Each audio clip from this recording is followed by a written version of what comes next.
Dahil nga po pala kami ngayon dito sa Barangay Kamyas sa harapan ng San Miguel North Central Elementary School. Dito po yan sa Kamyas, San Miguel, Bulacan.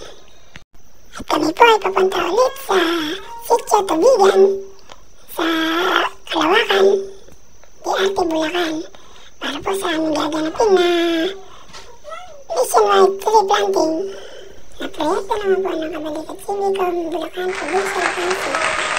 Siyempre po, kasama ko po ang nagagandaan at mga nagbaba po ang mga kasama na mga Kabalikat Civicum dito sa Kabalikat Civicum 117 San Miguel Chapter. Oh yeah!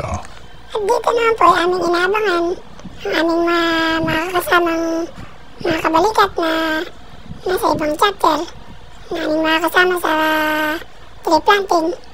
Ang Kabalikat Civicum 245 Biginto Chapter at ang Kabalikat 77C Kalumpit Chapter. Tara po at samahan niyo kami. Let's go!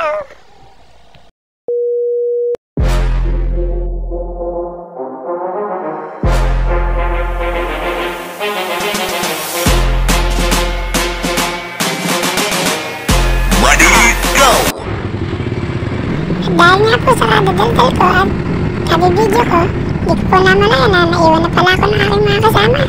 Kaya halika samahan niyo ako at tugisin natin sila. Let's go! At mukha nga po sa tingin ko ay medyo malayo na sila. Dito na ako sa Cebu, di ko pa sila nakikita. Kaya minsan, talaga dapat buwasan natin ang kadaldala. At nandito na po ako sa malapad na parang. At tanaw ko na nga po ang 3 persona. Pero yung mga kasama ko, hindi ko pa natatanaw. Kaya naisip ko po tuloy, masali pa kaya ako? O baka ako na lang mag-isa magtatanim? Eh ano kaya kung mamisyal na lang kaya ako rito? What? Ano ba, ang ganda ng tanawin dito. Lalo na dun sa taas, sa 3 persona. Kaya sa mga gusto pong pumisyal dito, pasyal na po kayo at maganda ang mga tanawin dito. At talaga naman pong nakaka-relax. A few moments later. At ito na nga po, narating ko na ang Sitio Tubigan. At hindi ko na po namalayan dahil po sa ganda talaga ng tanawin. Ako'y sobrang nalibang.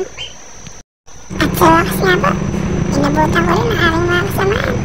Nakakausap pa ang mga sundalo na aming makakasama sa pagtatanim ng mga puno. Soon after. At ayun na nga po, dito rin kami nakita-kita sa final. Kaya, ano pa ating hinintay? Let's go! Napalain yung nagpakahirap pa kami umakit sa tukto ng bundok. E nasa baba naman pala ang aming mga kasama. Kaya, nagpapakahirap naman kami sa pagbaba ngayon. At habang abala-abala nga ang lahat, may isa kaming kasama na talaga namang nagbigay pansin sa akin. Ito ang si 070. Kasi napakalaki ng pala niya. Bagay na bagay sa kanya. At ayun at ganadong-ganado siya sa kanyang ginagawa. Ganadong-ganado siya sa kanyang pala na ginagawa. Kaya niya nabili pala niya na mukhang magandang panghawa yung magandang gamitin to. Sakto-sakto, lalo na kung arawan ng gagawing paghukay.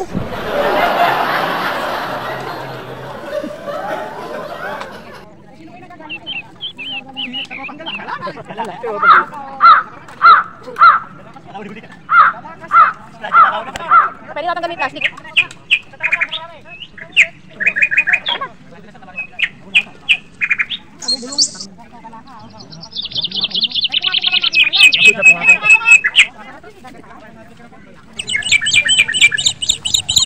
Kumanana din ang kasama kong si Sayang Bago. Siyempre, di rin ako papahuli.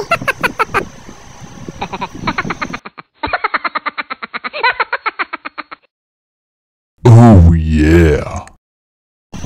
Iba talaga ang pakiramdam kapag ang ginagawa natin ay para sa ating kalikasan.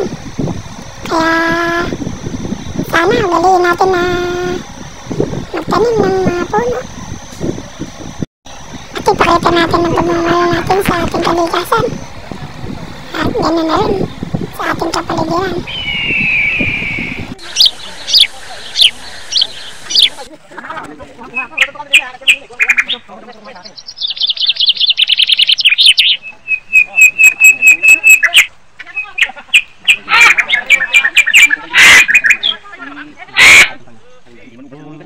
Wala, dapat tali niya mo.